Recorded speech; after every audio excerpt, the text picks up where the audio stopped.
Man, you got to deal with the Jordan brand. Yep. How did that come about, and who made that call? Yeah, so I'm actually under the Nike umbrella, Okay. which is a blessing because as a trainer, they don't give shoes to. You know, I'm the first trainer ever with my own Jordan shoe. You know what I mean? And that was another surreal moment I dedicated to my dad, Jeff. The inside of the shoe, it looks like concrete. The out of the base is the flower. The inner concrete is DC. I'm the flower that rolls out of the concrete. You know what I mean? Yeah. So I did that for a reason. And God is good. We got some big things planned with Jordan Brand next, and I'm excited for everybody to see that as well, man. So it's some big things coming. But what happened was when I moved to LA, I started doing small projects for Nike and Jordan Brand, and they just saw me the person, like what you saying, character. They saw my character, they saw what I do, and they see my influence. You know what I'm saying? And you know, you see DJ Khaled got his shoe. You see all these people, but I'm not really on DJ Khaled level yet as far as what he's doing with Jay-Z and all that type of stuff. And they were saying, man, we think we want to give you a shoe. What? And I've known about that for 3 years. And then when it happened, man, it was a dream come true, man. Dream come true. It took you 3 years before you told me 3 years before, man, that hey, we're gonna give you a shoe. But that's the process. So the second thing that we're working on right now, I've known about this for about 1.5 years. But it's a process, like we said about your goals. Nobody gonna say, Kurt, we're gonna give you a New Balance shoe, you think you'll get it tomorrow. If that makes sense. You gotta still be diligent. You gotta still be consistent with your brand. You still gotta do what you do. Cause like you said, that you get that 3 seconds. You make one bad decision. Now I don't get no more with Jordan Brand. I don't get no more with Continental Tire, Red Bull, Nike, all these companies. So you got to make the right decision. Right. And speaking of deals and stuff like that, what is your thoughts on the college with the NIL deals? What's your thoughts on that? Also, what is there any pros or cons of that? Or what you think about that? Yeah, well, you know, you see a lot of situations right now where a lot of these kids getting caught up in college because they're getting so much money so fast. You know, and I don't remember. I'm not condoning it. I'm not saying it's cool. Right. People like me, we had quick money when I was younger. It didn't stimulate us because we always had bulks of money. We in the dice game. We going around 640 shooting dice. We going up. So it's like you giving kids now that never had money. In college, you give them all this money. They're going to do stupid stuff. So me personally, I don't agree with giving it to them so fast. So if it was my idea, I think we're crippling them because some of these infrastructures of families, now you got more people pulling at them too young of an age. What I would do is, Kurt, let's say you sign the Billy B college and you get NIL deals. Once you turn 21, you can have the deals if you didn't graduate. So let's say like you went pro. Cool, you can have the money. If you don't graduate from that school and you kick out, something happen, you're not getting that money till you turn 21, if that makes sense. Now, let's say you get that money and you want to use some of that money. Cool, they should give it to them in spurts, if that makes sense. Because it's unfair for you to just give a kid 300, 400, 500 and their family's fine. You're doing it too quick, if that makes sense. You know what I mean? So that's why we see so many issues happening right now. It's getting out of hand, man. It's turning to the game turning. It's getting wicked, man. It's getting like the street game. You know what I mean? It's crazy. That's a unique perspective. Like you said, you ain't trying to take the money from them. You're trying to make sure they're ready for it once they get it. Maybe get a kid's classes. Let's say you about to sign for $300,000 to Billy Andrews AC unit, whatever. They about to get $300,000. Cool. To get that 300, you got to take a 2-week course on money management and but they're not doing that. Okay, this is how you do understand taxes and they're not doing that type of stuff. You just giving all these people all this stuff and now all these crazy things are happening. Yeah. I see you in different skits. Also, you was on a movie or so, or one or two. Because you seem like you're a natural. Are you taking an acting class or that's a natural for you? Nah, man, it's just like, growing up in DC, man. You know, I'm not saying we actors, but it's like, I mean, I know how to adapt to any type of situation. Code switcher. Yeah, I know how to adapt to any type of situation. You put me in front of a billionaire, you put me in front of Pablo Escobar, you put me around somebody Chinese, man. I'm gonna know how to adapt in that situation. So, I started doing skits as well because, man, like, I realized on social media, people love skits. You know what I mean? Why like I said before, why I gotta be just a trainer? I could do training, I could do rims, I could do skits, I could do all type of stuff. So all the skits that you see that on my page, I write those as well.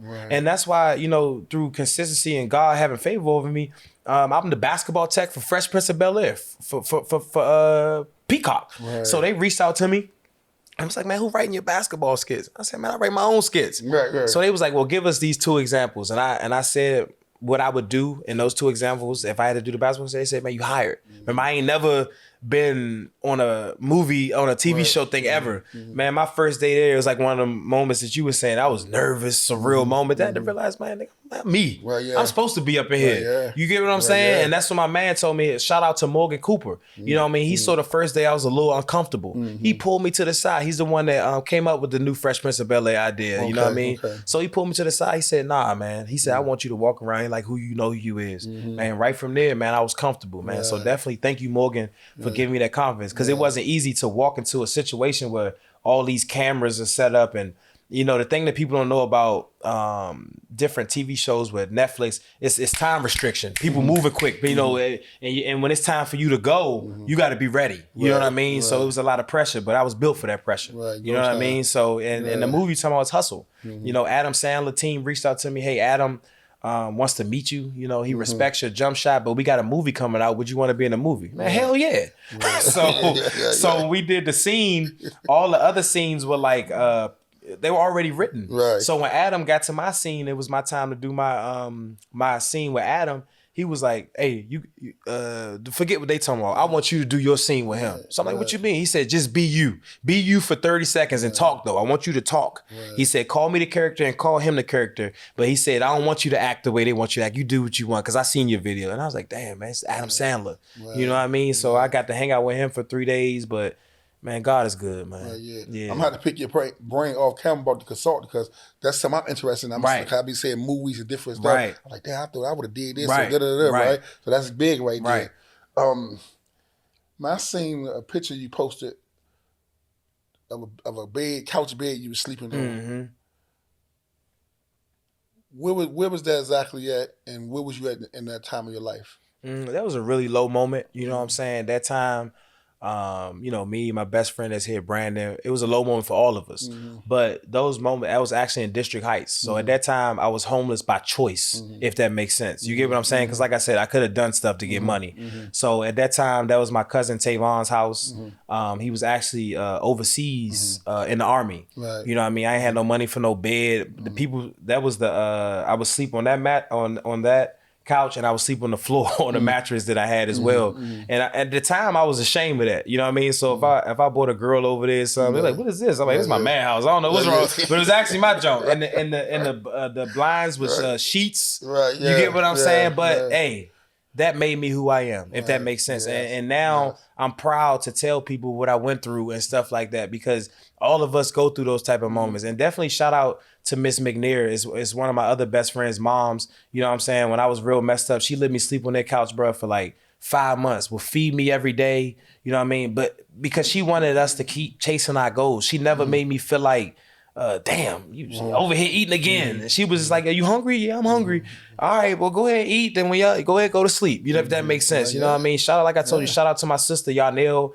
You know, when I was messed up, I'd sleep over her house around the Pinnacles. And it's just like, it's so many people that have helped me during my lowest moments, because they saw my vision. They, you know what? Keep fighting. We believe in you. You know what I mean? You know, shout out to my Uncle Arnold. When I was homeless, he let me live over his spot in Southeast. So it's just, it's so many people I owe the world to, man. And that's why, like you said, man, every time you come home, it seems like you're doing something for, I'm going to do exactly what for everybody else would help me get to where I am. Everybody had just given a reaching hand to help other people. And I mean, I know you for years, so I already know you humble. I already know part of your story, not all in depth as you're giving to me now. But you called me one day, man. It kind of blew my mind when you was just like, man, I'm just touching bases with you, because you see me moving around. I ain't forget you. And I'm saying to myself, I said, dog, I'm saying you all around the world, not around the country. Man, just the fact that you got me on your itinerary is enough for me, right? But I just thought that spoke so much volumes to you. And I know, because I know people like yourself, people feel like that if you can't get to them, sometimes you can't get to them at all.